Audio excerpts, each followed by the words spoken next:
So we've got to talk about this Nick Fuentes guy. It's not going to be in the way that you think it is. Basically, he's been rising up in the social media ranks. Now he's going on TV giving whacked out interviews. And why is suddenly everyone always talking about this guy? As it turns out, a lot of this is bot driven. I'll repeat, a lot of this is bot driven. Turns out these are foreign bots.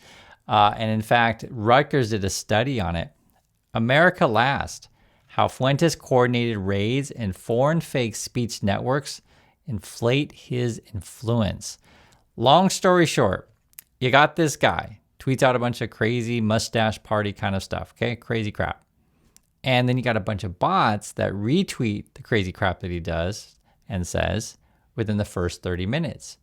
And if you do that, you can manipulate the algorithm. And if you got enough money behind you to put out bot retweets, then that can boost you suddenly, right? And get lots of subscribers, grow your account really, really fast.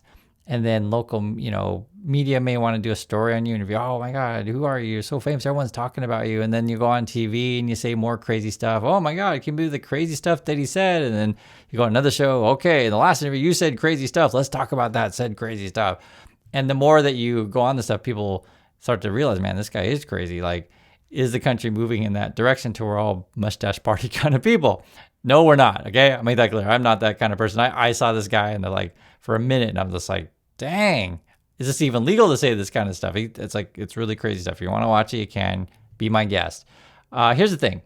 It actually relates to the world that we live in, because if you understand, recently the European Union fined Elon Musk in relation to these kind of things, like who's funding your advertising and algorithm boosting stuff on your platform, what's going on with your blue check mark stuff, etc. Basically, like, there's a bunch of bots on Musk's platform and who's funding it and how the message is getting put out there. Because I'll give you an example. If Musk on his platform has a fake photo or a rumor of something, let's say you put out this photo that says this person committed violence and they live here, right? Think about how crazy that would be. And then it gets boosted and all the bots start boosting and everything, and everyone gets really angry at said person, but it's all based on a lie. That's the kind of power that Elon Musk has on his platform. Then he can get involved in politics, promote whatever lies or stories about particular politicians, boost particular politicians. And it's always been a question, like, how many bots are on Musk's platform? And the study by Rutgers actually really covers it very, very well. So this is from the Social Perception Lab at Rutgers University.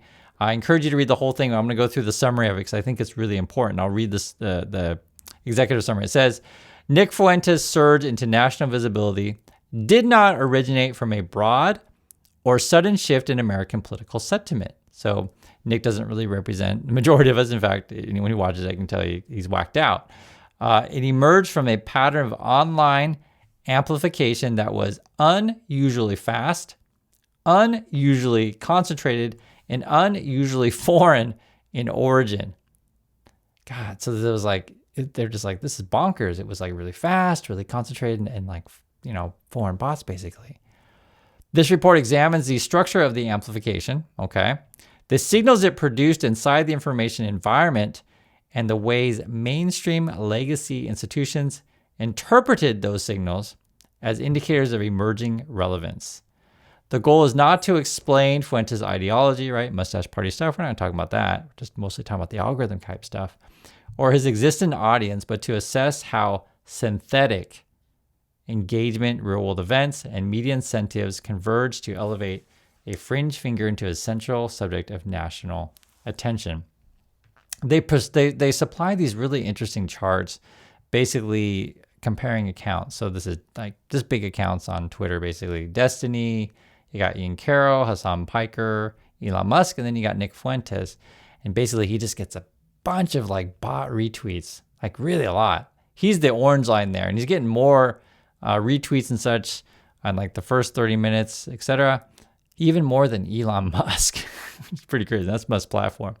And essentially a lot of these, platforms are going to be these kind of things. And if you ever went on Musk's platform, you'll figure it out very quickly. It's like, why is there Trump lover 45 and Trump lover 47 and Trump forever patriot 56? And like a bunch of these accounts named that way.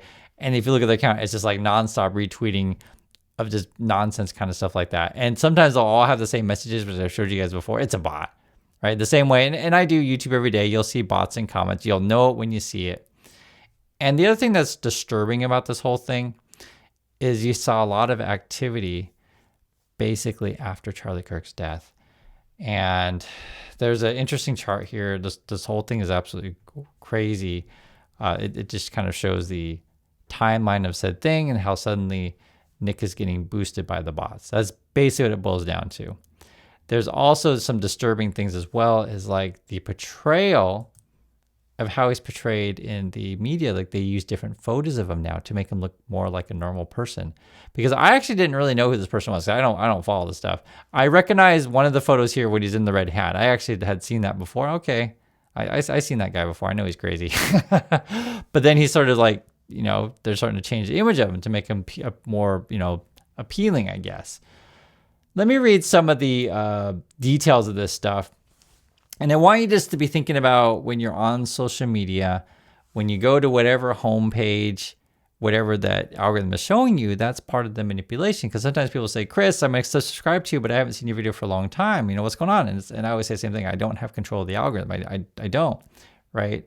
And it could be any number of things that the algorithm is, pushing things that they think you're going to like, or pushing something that you watched, previously, any number of ways, or in Elon Musk situation, you just don't know what's going on. That's what the EU is like asking about that stuff. Like, are people just paying to boost certain stuff? Because you can actually pay to boost posts, be it on YouTube or on Twitter. So let's read through some of the stuff together, some of the details. It says, algorithmic amplification far exceeds legitimate reach, okay? And talking about like, how did Fuentes get to be popular, essentially? And it matters because you can make anyone popular in this social media driven world. Fuentes received dramatically higher early retweet velocity than any comparator, including Elon Musk, the platform's most followed user. Within the first 30 minutes, Fuentes routinely outperformed accounts with 10 to 100 times more followers. And that's what that one chart was, the orange like spike. So he just had a bunch of bots on his side. Early engagement is dominated by repeat actors. In the sample of 20 recent posts, 61% of Fuentes' first 30-minute retweets came from accounts that retweeted multiple of these 20 posts within the same ultra-short window. Behavior highly suggestive of coordination or automation. Because, like, humans don't just sit by the computer all day and retweet whatever, X account retweets. Like it's a bot, right? And you get a bunch of this stuff. It's interesting that they found this like in the first 30 minutes. So it's basically like right away. It's like automatic trigger. And then it appears that Fuentes might be in on this, but who knows? He's probably not going to say anything, of course. The amplification network is overwhelmingly anonymous and ideologically dedicated. 92% of the repeat early retweeters were fully anonymous, no real name, no real photo, no location, no contact info. And the majority are openly or functionally single-purpose Groyper / America First accounts of, mustache party kind of stuff. Foreign origin amplification dominated Fuentes' viral post. Interesting. In the months before Charlie Kirk's death, roughly half of the retweets on Fuentes' most viral posts came from foreign accounts heavily concentrated in India, Pakistan, Nigeria, Malaysia, and Indonesia. Right? This is where these things are coming from. These regions have no organic link to Fuentes' politics, but do match known geographic footprint of low-cost engagement farms. Right? Isn't it obvious what's going on here? More. Mainstream media reinforcement. Since September 2025, this is pretty recent, mainstream media coverage increased more than threefold, and high-status descriptions of Fuentes increased by 59.6%. Basically, more people are covering him because you're famous. That's essentially what it ends up being, right? Fuentes himself is involved in the coordination. Wow. His manipulated reach is not accidental. Full show transcripts reveal hundreds of real-time commands to retweet this and retweet me. Interesting. And establish RAID-style amplification as core operating method. These directed raids built the behavioral infrastructure of his account and laid the groundwork for consistent X policy violations by an anonymous and foreign network now amplifying him. So I wonder then if you put certain words in whatever tweets, that'll sort of like trigger the said thing.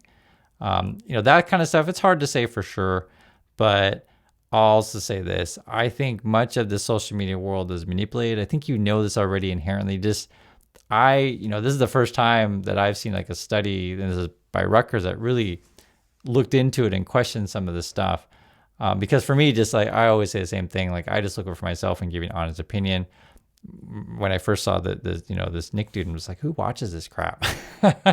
and that's a lot for like a lot of, of stuff out there. Like who believes any, nonsense that say Trump says, or, many of this, like, what should I say, like parrots or propagandists, these kind of stuff. Cause like their logic jumps are just like really weird. Right. And you wonder, like, is anyone that crazy?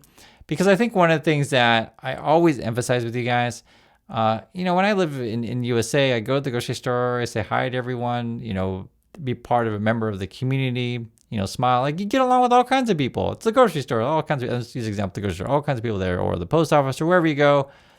Like, it's not like everyone's just fighting nonstop. But it appears like that when you look at social media, and then people get siloed, right? You just kind of like get funneled by the algorithm until they're only looking at certain kind of things. And some people, I think it's actually really bad on Facebook also, they read just basically fake crap nonstop.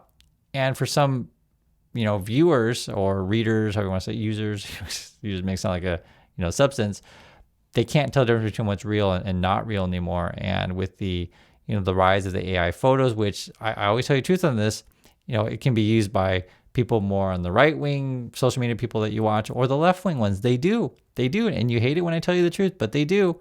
And I think it's a real problem. And then it turns out, like, if you're like way friends, but you can get boosted on X by a bunch of foreign bots, who knows where the money's coming from. This is a crazy world that we live in. So I think this Rutgers study is actually extremely important. I encourage you to take a look at it if you can. It's called America Last: How Fuentes Coordinated Raids and Foreign Fake Speech Networks Inflate His Influence. So I appreciate your time. Thank you for watching, and I'll catch you all in the next video.